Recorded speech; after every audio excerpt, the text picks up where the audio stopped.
আসসালামু আলাইকুম। সবাই কেমন আছেন? সবাইকে পবিত্র মাহে রমজানের শুভেচ্ছা।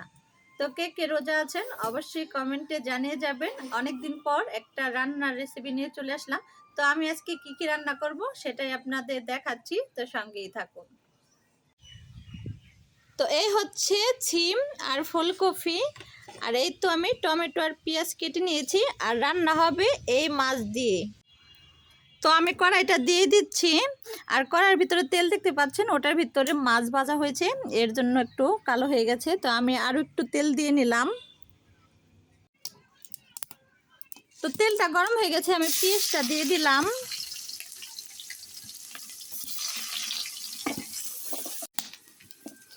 তো পেঁয়াজটা ভাজা ভাজা হয়ে গেছে, আমি একটু লবণ দিয়ে দিলাম।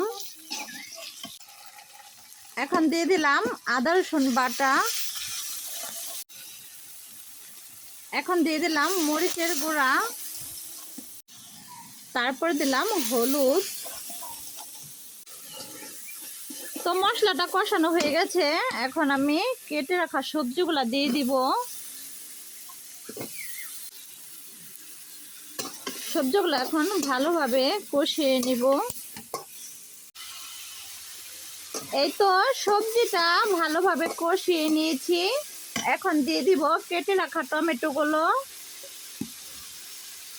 এটা দিয়ে এখন একটু কষাবো। তো এখন দিয়ে দিব মাছগুলা, তারপরে দিয়ে দিব পরিমাণ মতো পানি।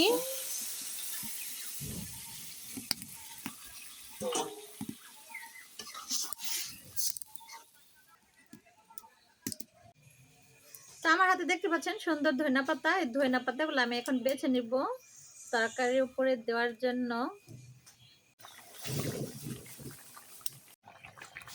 তো এই তো রান্নাটা হয়ে গেছে, আমি উপর দিয়ে কিছুটা ধনিয়া পাতা দিয়ে দিলাম। তো এই তো রান্না করা হয়ে গেছে। রান্নার পরে তরকারিটার ফাইনাল লুক।